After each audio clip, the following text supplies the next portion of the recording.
우리 어버이 주일로 지키는데 가장 이렇게 적절한 찬양으로 우리의 마음에 큰 감동을 주고 또 하나님께 영광을 올려드렸습니다.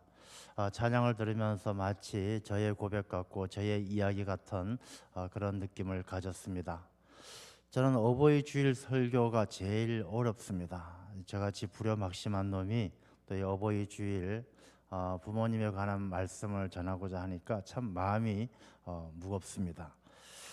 그렇지만 우리가 이 주시는 하나님의 말씀을 통해서 우리의 부모님의 은혜, 부모님의 사랑, 또 우리 가정을 향하신 하나님의 음성을 듣고 우리 모두의 가정이 더 복된 가정, 하나님의 은혜가 충만한 가정이 되시기를 주님의 이름으로 축원합니다. 어버이는 어머니와 아버지를 일컫는 말입니다. 어머니, 아버지 이 두 단어는 그 단어만 가지고 있는 힘만 하더라도 많은 사람들에게 마음을 움직이고 또 많은 사람을 기쁘게도 하고 아프게도 하고 그 마음속에 큰 울림을 주는 단어가 어머니, 아버지 그 단어가 아닌가 싶습니다. 우리가 부모님의 은혜를 이야기할 때는 그 부모님의 사랑, 부모님의 은혜는 돈으로 환산할 수가 없죠. 그 어머니의 사랑과 아버지의 그 깊은 사랑을 어떻게 가치를 매길 수가 있겠습니까? 우리가 어떤 이야기처럼 가사말처럼 하늘보다도 높고 바다보다도 더 깊고 우주보다도 더 넓은 이 부모님의 사랑과 은혜가 아닌가. 종교개혁자 마틴 루터는 부모님은 하나님의 대리자다라고 이야기했습니다. 부모님은 하나님의 사랑, 하나님의 마음을 우리의 눈으로 볼 수 있도록 하나님께서 직접 나타나지는 않으셨지만 부모님을 통해서 하나님의 사랑과 하나님의 마음이 어떠하다라는 것을 보여주는 그런 부모는 하나님의 대리자다라고 이야기할 만큼 부모님의 사랑과 은혜는 너무나 귀하고 너무나 큰 것입니다. 그래서 그 부모님의 사랑과 은혜를 잊지 않고 감사하는 마음으로 부모를 잘 섬기는 것을 효라고 이야기합니다. 효. 그래서 우리 이 효라는 것은 우리나라 아니 뭐 온 세계가 또 성경 말씀에도 내 부모를 공경하라 10계명 가운데 들어 있는 것처럼 부모님을 섬기는 것을 당연하게 생각하고 부모님을 잘 섬기는 효를 일만 덕의 근본이라고 그랬어요. 모든 이 세상의 모든 덕보다도 이 효라는 것을 가장 근본으로 쳤다라는 것입니다. 예전에 송강호 씨가 주연했던 그 효자동 이발사라는 그런 영화가 있었습니다. 이 효자동이란 곳이 어디입니까? 이 청와대가 있는 그곳 종로구에 있는 효자동 아니겠습니까? 이 효자동이란 그 유래를 보면은 효자동이 그 유래를 여러분들 많이 들어보셨겠지만 그런 이야기가 전해집니다. 그 마을에 살던 주민의 아들이 결혼을 해서 자녀를 낳았어요. 이 손주를 보니까 얼마나 기쁩니까? 할아버지가 매일 이 손주를 끼고 자는 거예요. 그래서 어느 날 낮잠을 주무시는데 손주를 안고 자다가 이 손주 위에 다리를 턱 걸치다가 애가 그만 죽어버렸어요.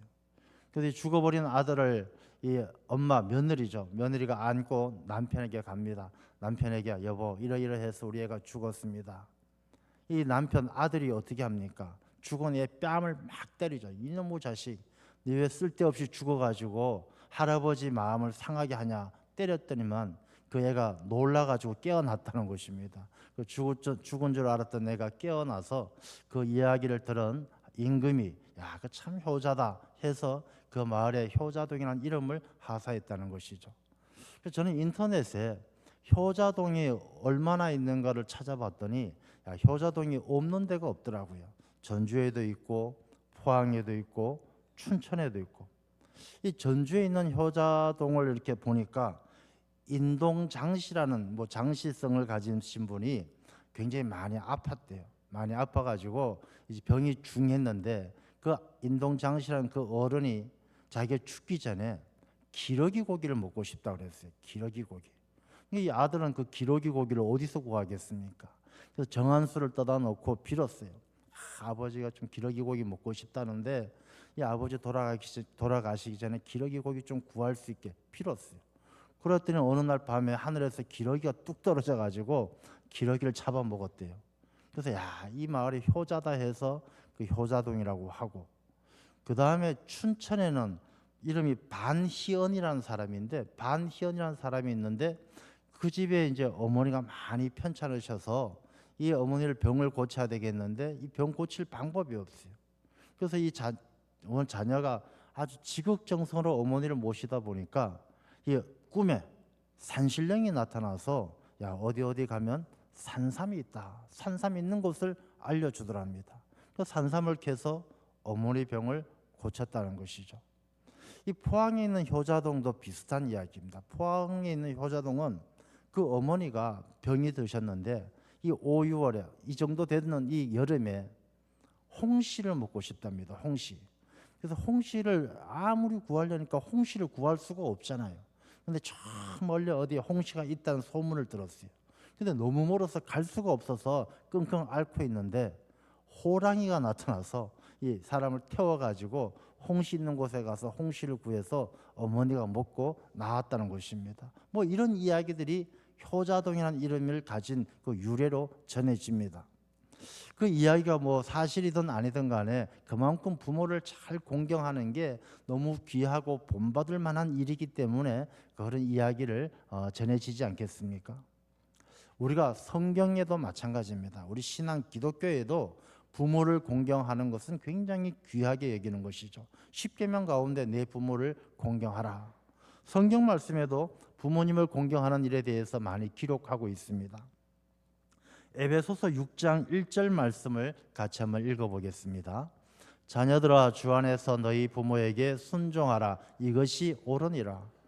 부모에게 순종하는 게 옳은 거예요. 부모에게 순종하는 것은 무조건 옳은 거예요. 하나님께서 그렇게 말씀하시는 거예요. 우리가 골로새서 3장 20절 말씀입니다. 같이 한번 읽어보겠습니다.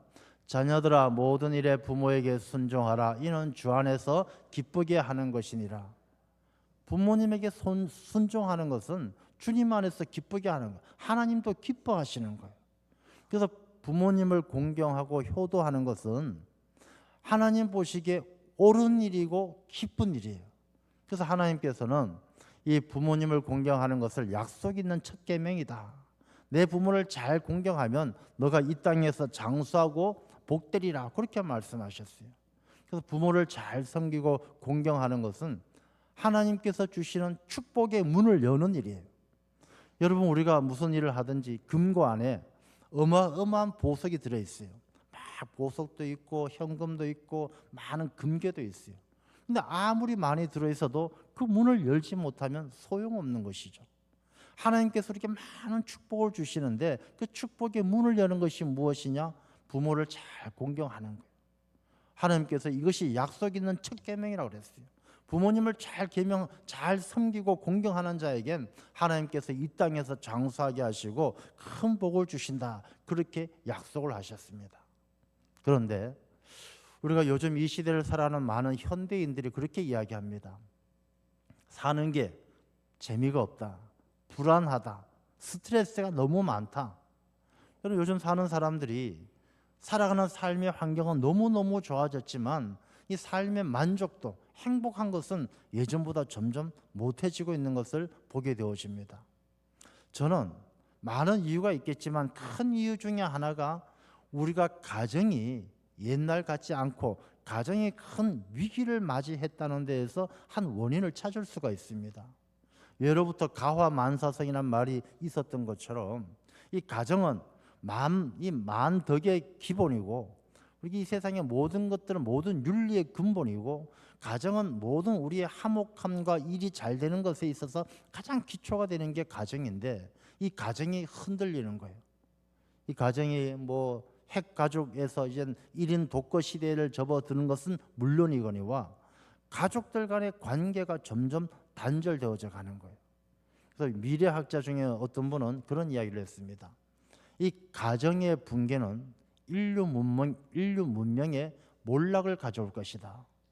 가정이 다 이게 없어지게 되어지면, 가정이 깨어지고 가정이 붕괴되어지면 사람들의 삶은요 몰락한다는 것입니다. 우리가 이 문명이라는 것이 비행기 타고 우주선 쏘고 이런 과학 문명하고 가족하고 가정하고 무슨 상관이 있겠느냐라고 말할 수 있겠지만 가정이 무너지면 사람들의 정신 세계와 이 감정의 세계가 무너지는 거예요. 사람들이 마음이 피폐해지는 거예요. 인류 문명이 몰락할 수밖에 없는 것이죠. 그리고 성경 말씀은 이 점에 대해서 분명하게 경고를 하고 있습니다. 디모데후서 3장 1절과 2절의 말씀을 우리가 같이 한번 읽겠습니다. 너는 이것을 알라 말세에 고통하는 때가 이르러 사람들이 자기를 사랑하며 돈을 사랑하며 자랑하며 교만하며 비방하며 부모를 거역하며 감사하지 아니하며 거룩하지 아니하며. 저기 보면 부모를 거역하며 감사하지 아니하며, 언제? 말세에 고통당하는 때가 올 때, 그때가 부모를 거역하고 감사하지 않는다는 것입니다. 여러분, 부모님을 거역하고 부모를 잘 공경하지 않고 부모의 은혜에 감사하는 마음이 없는 것은 말세 때가 멀지 않았다는 한 단적인 증거라는 것을 성경 말씀은 우리에게 분명히 말씀해 주고 있는 것이죠. 그렇다면 이 말씀의 의미가 뭐냐 하면, 부모를 잘 공경하는 것이 효도라는 우리가 윤리적인 덕목에 그치는 것이 아니라 신앙의 문제라는 것입니다. 말세 때에 우리가 구원받는 하나님의 백성이 되기 위해서는 방금 읽었던 말씀처럼 우리가 교만하지 않아야 되고 비방하지 않아야 되고 부모를 거역하지 않아야 된다는 것입니다.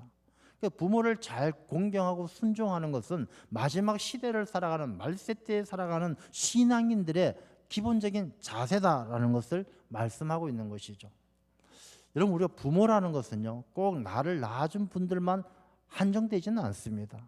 우리 예로부터 이 군사불일체라는 말이 있는 것처럼 우리가 이 아버지, 어머니, 부모는요, 나를 낳아준 분도 부모님이고, 또 우리를 이 사회를 이끌어가는 지도자들도, 그 다음에 나를 가르쳐준 선생님도, 또 영적으로 이끌어가는 목회자들도, 우리의 삶을 이끌어가는 많은 분들이 이 부모의 자리에 있는 것이죠. 그래서 저는 우리 부모님들이 물론 저 시골에도 계시지만 여기 계신 우리 다 어르신들이 다 저에겐 아버지 같고 어머니 같다는 것입니다. 그래서 우리가 이 부모님을 잘 모셔야 되는데, 우리가 이 초고령화 시대에 접어들었어요. 저는 이 고령화 시대에 접어들었다는 것에 대해서 많은 분들이 그냥 크게 위기감을 갖지만 큰 문제의식을 못 가지는 것을 그 같은 그런 생각이 드는데, 여러분, 이 고령화 시대라는 것을 심각하게 생각해야 됩니다. 지금 고령화 되신 분들이 굉장히 연령대가 높아진 분들이 많이 계시죠. 근데 이 많이 계신 이분들이 앞으로 10년, 15년 지나서 이렇게 돌아가시면 똑같은 숫자의 사람들이 똑같이 늙어오느냐? 그렇지 않아요. 다음부터 늙어오는 사람들이 굉장히 숫자가 급격하게 줄어들어요.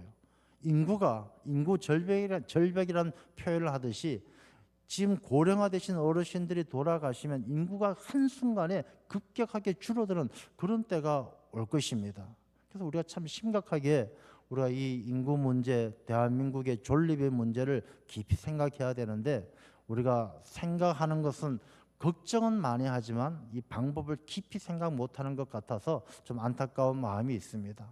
이 초고령화 시대에 접어드니까 아마 여기 계신 분들도 경험하시겠지만 70대가 되신 분들이 경로당에 안 가신다잖아요. 경로당에 가면 형들이 때리고 형들이 자꾸 심부름 시켜가지고 이놈의 자식, 어린 놈이 이러면서 자꾸 심부름 시킨다고 경로당에 안 가신대요. 근데 원래 70이 되면 예로부터는 고희라 그랬잖아요. 고희. 옛날부터 너무 드물었기 때문에 고희라 그래서 굉장히 존경했거든요. 그래서 예전에는 70이 넘으시면 고희라 해서 그분의 경륜, 그분의 경험, 그분의 지혜, 그래서 옛날에는 마을에 어른이 한마디 하면요 조용했어요. 교회도 마찬가지예요. 교회도 어른이 한 분 계셔가지고 이렇게 해야 된다, 목사님 말씀 잘 들어야 된다 그러면 조용했어요. 근데 요즘은 어른들 알기를 우습게 하는 거예요. 70이면 심부름이나 하고 진짜 조그만 놈이 뭘 알아, 이렇게 취급받으니까 이 어른들이 어른 대접을 못 받아요. 그러다 보니까 젊은 세대도 어른들을 잘 섬기지를 않는 거예요. 이 요즘에 어른들이 그런 이야기합니다. 자녀들에게 재산을 죽을 때까지 물려주면 안 된다. 죽기 전에 자녀들에게 재산을 물려주면 그때부터 홀대받는다. 이런 말씀들을 하셔요. 너무 마음 아픈 이야기죠. 자녀들이 부모님을 사랑하고 존경하고 격려해서 섬기는 것이 아니라 가지고 있는 재산을 보고 부모를 섬긴다라면 그게 얼마나 마음이 아픈 이야기입니까? 그러니까 이 시대가 그런 시대가 되어져 버렸어요. 그래서 우리 믿는 사람들은 말세 때에 부모를 거역하고 감사하지 아니하는 그런 삶이 아니라 우리가 어떻게 해야 신앙인들이 마지막 그때에 하나님의 백성으로 하나님을 기쁘게 하고 옳은 일을 할 수 있느냐. 오늘 본문의 말씀은 우리에게 몇 가지를 교훈해 주고 있습니다. 먼저 2절의 말씀에 보면 너를 낳은 아비에게 청종하고 내 늙은 어미를 경히 여기지 말지니라. 아비에게 청종하고, 청종이란 말은 듣고 순종하라는 것이죠. 여러분, 부모님의 말, 아버지의 말을 듣고 순종하고 내 늙은 어미를 경히 여기지 말라. 가볍게 여기지 말고 함부로 하지 말라는 것이죠. 요즘에는 자녀들이 부모에게 순종하는 것이 참 귀한 일이 되어져 버렸고 쉽지 않은 일이 되어져 버렸어요. 여러분, 우리 성경 말씀에 창세기에 나오는 아브라함과 이삭의 이야기를 잘 알지 않습니까? 아브라함이 이삭을 데리고 하나님 앞에 모리아산에서 제물로 바치려고 할 때 이 이삭은 자기가 제물로 죽게 생겼는데도 아버지에게 반항하지 않고 순종해서 기꺼이 제물로 드려지는 것을 순종하지 않습니까? 여러분, 그런 일들이 과연 이 시대에 일어날 수 있겠습니까? 물론 그런 일이 있어서도 안 되겠지만 그렇게 하지도 않을 이 시대를 사는 것이죠. 그때 보면 하나님께서 아브라함에게 야 아브라함아 너 이삭 바치려고 하는 것을 보니까 너 믿음이 너가 나를 사랑하는 줄 내가 알겠다. 아브라함을 축복합니다. 근데 저는 아브라함 못지않게 귀한 것이 이삭이에요. 근데 하나님은 이삭에 대해서는 아무 말씀하지 않으셔요. 왜? 자녀가 부모에게 청종하고 순종하는 것은 옳은 것이고 당연한 것이기 때문에, 이 옳은 일이고 당연하게 이삭은 순종했기 때문에 하나님은 나중에 이삭을 크게 복되게 하시는 것이죠. 그래서 우리가 이 부모의 말에게 청종하고 이 어미를 가볍게 여기지 않는 것, 그것이 신앙의 자세고 하나님을 섬기는 것과 같은 자세예요. 이 성경 말씀은 우리가 부모님을 잘 섬기는 것, 부모님을 경외하라고 말씀을 하시는 것이죠. 사람들이 살아가면서 불행해지는 것, 잘못된 길로 가는 것의 시초가 어디냐? 시발점이 어디냐? 가정이에요. 여러분, 우리가 많은 범죄자들이나 큰 나쁜 사람들, 히틀러라든지 이런 사람들 그렇게 잘못된 길로 가는 시발점이 어디냐? 가정이에요. 아니 목사님, 히틀러가 그렇게 독재하고 많은 사람 죽인 게 가정하고 무슨 상관이 있겠습니까? 히틀러의 가정이 불행했어요. 아버지 멀리 떠나가고 어머니가 집에 있으면서 옆집에 사는 유대인 남자하고 그냥 외도를 하고, 그런 불행한 가정 가운데서 히틀러는 이 어머니하고 외도를 한 유태인들을 600만 명이 넘는 사람을 죽이는 아주 무서운 일을 저지르는 것이죠. 그 무서운 일들, 잔혹한 일들의 시발점이 어디냐? 가정의 쓴뿌리예요. 이 가정에서 자라날 때에 그들의 삶이 행복하지 못하고 가정에서 부모의 사랑을 받지 못하고 올바른 교육을 받지 못하면 그 쓴뿌리가 그 인생의 가시덤불이 되고 엉겅퀴가 되어서 많은 사람들을 고통스럽게 한다는 것입니다. 여러분, 성경 말씀을 보더라도 우리 인류의 큰 범죄는 가정에서부터 시작되어져요. 아담과 하와가 서로 불순종하고 나서 에덴 동산에서 쫓겨납니다. 거기서 낳은 아들이 가인과 아벨이에요. 이 인류의 최초의 범죄 살인 사건이 그 가정에서 형 가인이 동생 아벨을 죽이는 거예요. 인류의 모든 죄는 가정에서부터 시작되어졌다는 것을 생각한다면 이 가정이 얼마나 소중한지, 가정을 얼마나 잘 지켜야 되는지를 우리가 생각지 않을 수가 없다는 것입니다. 레위기에 보면 레위기 19장 32절 말씀을 같이 한번 읽어보겠습니다. 너는 샘머리 앞에서 일어서고 노인의 얼굴을 공경하며 내 하나님을 경외하라. 나는 여호와이니라. 샘머리 앞에서 일어선다는 것은 어른들 앞에서 존경심을 나타내는 것이죠. 노인의 얼굴을 공경하며 내 하나님을 경외하라. 하나님을 경외하는 것이 노인들의 얼굴을 공경하는 것하고 같은 선상에 있다는 것입니다. 우리가 어른들을, 부모님들, 우리 어른들을 잘 섬기지 못하는 사람이 어떻게 보이지 않는 하나님을 잘 경외할 수가 있겠습니까? 그래서 성경 말씀은 부모를 잘 공경하라라고 우리에게 계명을 주신 거예요.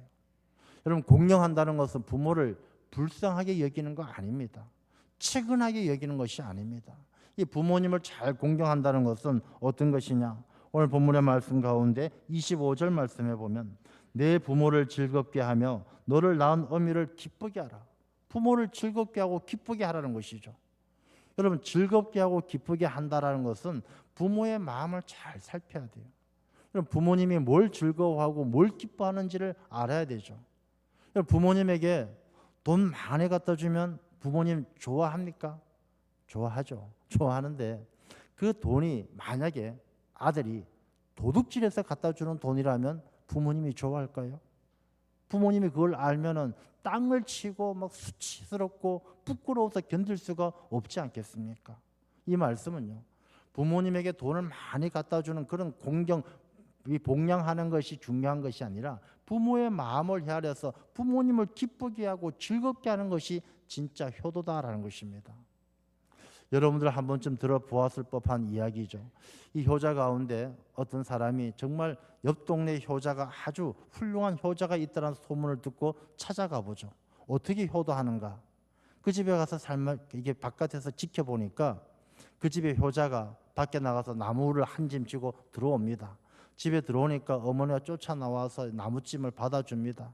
그 아들이 마루에 앉아 있으니까 어머니가 세숫대에 물을 떠다 갖고 와서 아들의 발을 막 씻겨줍니다. 그러면서 둘이가 막 이런저런 이야기를 합니다. 지켜보던 이 사람이 쫓아가서 이야기하죠.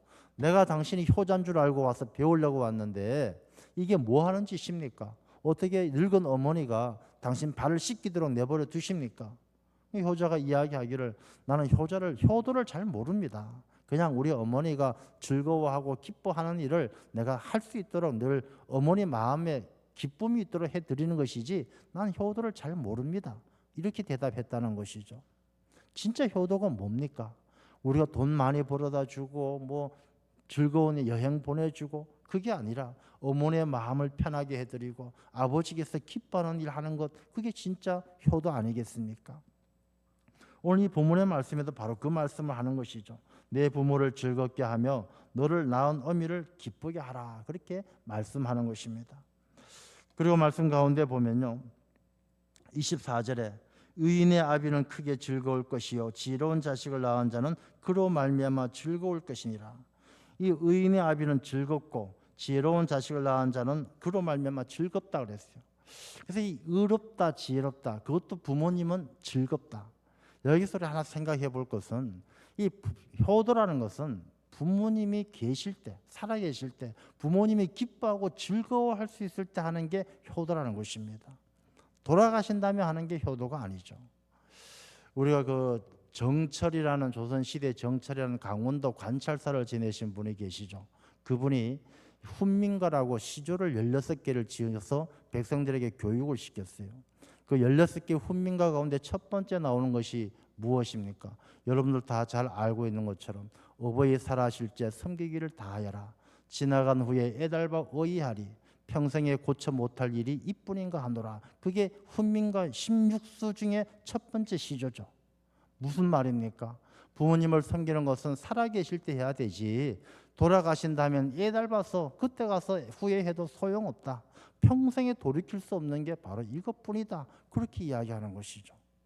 어떤 사람들은 제사 문제 갖고 제사를 드리는데요, 살아계실 때는 부모를 그렇게 그냥 잘 모시지도 않고 외면하고 하더니만 부모님 돌아가시니까 제사 지낸다고 유난을 떠는 사람들이 있어요. 왜 그럴까요? 사람들 생각하는 게 그런 것이죠. 살아계실 때 부모님은 능력 없고 무능해요. 그냥 자식들이 외면하고 돌보지 않아요. 근데 돌아가시고 나면 귀신이 되어가지고 귀신이 돼서 자기들에게 혹시 복을 줄까 싶어서, 귀신 돼서 뭔가 해줄까 싶어서 제사를 드리는 거예요. 그래서 제사가 미신이라는 것이죠. 사람이 죽어서 귀신이 돼서 사람들 복 주는 존재가 아니란 것입니다. 우리가 기독교에서 제사를 드리지 않는 것은 제사가 나쁘고 막 죽은 조상을 섬기는 게 잘못됐다 이런 의미가 아니라 이 제사는 미신이기 때문에 우리가 부모님을 사랑하고 섬기는 것은 살아계실 때 섬기기를 다해야 되는 것이지 돌아가셔서 귀신이 돼서 나 좀 도와주세요 하고 믿고 제사 드리는 것은 미신이기 때문에 안 된다는 것입니다. 한시외전에 보면 그런 이야기가 있습니다. 공자가 어느 날 이렇게 길을 가다 한 사람을 만났어요. 이 사람이 아주 비쩍 말라서 길에서 쓰러져 죽어가기 직전이에요. 그래서 공자가 아니 당신 왜 이렇습니까? 왜 이렇게 왜 이렇게 죽어가기 직전에 있습니까? 그 사람이 공자 앞에서 그런 얘기를 한 적이 있어요. 내가 이제 죽어가는데 진짜 평생에 세 가지가 후회스럽다. 첫 번째 후회가 뭐냐 하면 내가 집을 떠나 멀리 떠나 있다가 돌아와 봤더니 부모님이 돌아가시고 없더라. 부모님 못 모신 게 내가 첫 번째 후회고, 두 번째는 내가 섬기던 주군, 내가 섬기던 왕이 내가 충언을 했는데 그 말을 듣지 않아서 내가 그게 싫어서 그 주군을 버리고 뛰쳐나온 것이 두 번째 후회고, 세 번째는 좋은 친구가 있었는데 그 친구하고 오해 때문에 관계가 끊어진 것이 내 평생의 후회다 하고 이 사람이 그 얘기를 하고 죽었다는 것이죠. 그래서 거기에서 나오는 이야기가 수욕 정의 풍부지 이런 말이 있죠. 나무는 욕정 조용하기를 원하나 그러나 풍부지 바람은 그치지를 않는다. 그다음에 이 자욕양 아들은 아버지를 복양하기를 원하나 자욕양이 그러나 친부대 부모님은 기다려주지 않는다. 그 말이 거기서 나오는 것이죠. 우리가 이 어버이 주일을 통해서 우리가 살아 실제 섬기기를 다해라. 이 말씀은 그래야 부모님이 즐거워하고 부모님이 기뻐하고 그렇게 사시지 않겠느냐. 그 말씀을 우리에게 하고 있는 것이죠. 그래서 효도라는 것은 우리가 죽은 다음에 돌아가신 다음에 애달바하는 것이 아니라 살아계실 때 즐겁게 하고 기쁘게 하고. 아이고 목사님 우리 부모님은 돌아가셨는데요. 여러분 우리가 누군가의 자녀인 것처럼 또 우리의 자녀들이 또 누군가의 자녀고 우리는 누군가의 부모가 되는 것이죠. 부모가 따로 있는 것이 아니고 자녀가 따로 있는 것이 아닙니다. 우리의 부모님이 돌아가셨다라면 내가 우리 자녀들이 그런 효도를 할 수 있는 좋은 부모가 되는 것 또한 우리에게 주어진 책임이 아닌가 그런 생각을 합니다. 그리고 이 말씀 가운데 보면 26절 말씀에 내 아들아 내 마음을 내게 주며 내 눈으로 내 길을 즐거워할지어다. 효도라는 것은 마음을 항상 부모님에게 두는 거예요. 부모님 우리가 부모님 잘 계시냐 전화하는 거 부모님 얼마나 좋아합니까? 왜? 마음이 부모에게 있음을 부모님이 느끼기 때문에 좋아하는 것이죠. 마음을 부모에게 두고 부모의 길을 인정해 줘야 돼요. 아버지 왜 이렇게 사셨습니까? 좀 출세하시지, 좀 잘 사시지, 이렇게 살아서 자식들 고생시킵니까? 이런 불효막심한 놈이 되지 말라는 것이죠. 부모님이 자녀를 위해서 자식을 키우기 위해서 입을 것 못 입고 먹을 것 못 먹고 살아온 그 세월이 우리가 보기에는 참 미련해 보이고 너무 바보스러워 보일지라도 그 어머니의 마음, 그 아버지의 마음을 알고 그 길을 인정해 주는 것이 어머니 아버지 이렇게 살아주셔서 고맙습니다 하고 인정해 주는 것이 바로 효도라는 것이죠. 조선시대에 이양필이라는 정승이 있었는데 이양필에 관한 그런 이야기가 나옵니다. 이 아이가 조그만 어렸을 때 집안이 너무 어려워서 부모님은 밖에 나가서 품삯을 받아서 하루 일을 하고 품삯을 받아와서 먹고 살았을 그때예요. 이양필은 이 소년 어린애는 한 10살밖에 되지 않았는데 집에서 글 공부를 합니다. 한여름에 막 뜨거운 그 태양이 내리쬐고 너무너무 더운 날입니다. 이 아이가 시원한 나무 그늘에서 책을 읽으면 좋겠는데 그 쨍쨍 내리쬐는 마당 한가운데 나와가지고 땀을 뻘뻘 흘리면서 책을 보고 있는 거예요. 지나가는 선비가 물어보죠. 아니 이보게 왜 이 더운 날 저 나무 그늘에서 글을 읽으면 되지 왜 이 땡볕에 앉아서 땀을 뻘뻘 흘리며 고생하는가. 그럴 때 이양필 10살밖에 안 된 아이가 그렇게 이야기했다는 것이죠. 우리 부모님이 나를 키우기 위해서 저 땡볕에 나가서 밭일을 하시는데 내가 어떻게 나무 그늘에 앉아서 책을 읽겠습니까? 내가 가서 일을 못할지언정 그 부모님의 뜨거운 태양볕 아래 일하시는 그 부모님을 생각하며 내가 햇볕을 받으면서 글을 읽고 있습니다.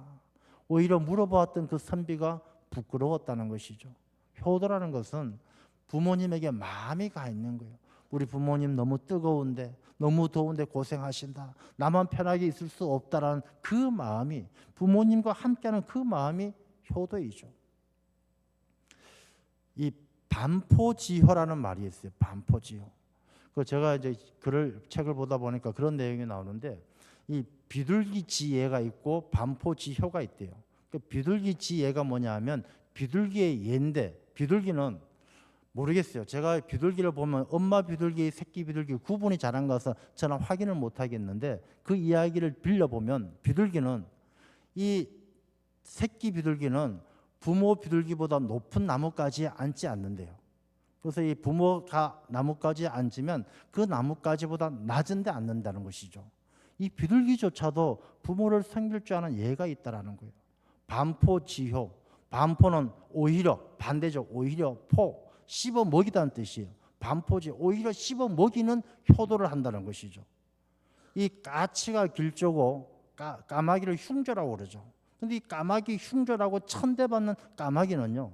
새끼가 나중에 부화되어서 새끼가 되어지면은 부모가 먹이를 먹여서 어미새가 먹이를 먹여서 까마귀를 먹여주느냐? 아니라는 거예요. 부모가 까마귀는요 새끼에게 먹이를 먹여다 주지 않는데요. 그래서 까마귀는 새끼 때부터 지가 알아서 먹어야 되는 고생고생하면서 자라는 게 까마귀랍니다. 그런 까마귀 부모가 자기에게 먹이 하나 먹여다 준 적 없는데 그럼에도 불구하고 어미새가 죽을 때가 되어서 자기가 어미새가 먹이를 물어오지 못하는 그런 늙어서 죽을 지경이 되면 새끼가 먹이를 먹여다가 벌레를 물어다가 어미를 먹여준다는 거예요. 그러니까 이런 미물조차 흉조라고 천대받는 까마귀조차도 자기에게 베풀어준 부모가 어미새가 자기에게 베풀어준 건 없지만 그 어미의 사랑을 그 어미를 버리지 아니하고 효도를 다하는데 그게 반포지효인데 하물며 사람이 어떻게 부모의 은혜를 잊어버리고 부모를 섬기지 않는다라면 어찌 사람이라 할 수 있겠습니까? 라는 의미로 반포지효를 이야기하는 것이죠. 오늘 어버이 주일입니다. 우리가 부모님을 잘 공양하고 섬기는 것도 중요하고 또 우리가 누군가의 좋은 부모가 되는 것도 그보다 더 중요한 이야기죠. 어버이 주일이라고 해서 부모만 섬기고 어린이 주일이라고 해서 어린이만 귀한 것이 아니라 우리가 좋은 부모 밑에 좋은 자녀가 있고 좋은 자녀가 있어야 좋은 부모가 있는 것이죠. 우리 모두가 이 말씀을 마음에 새기고 복된 가정, 하나님께서 내 부모를 공경하는 자에게 약속 있는 첫 계명이 되셔서 장수하고 큰 복을 주시는 것처럼 좋은 부모, 좋은 자녀가 되어서 하나님의 큰 복을 누리는 귀한 가정이 다 되시기를 주님의 이름으로 축원합니다. 기도하겠습니다.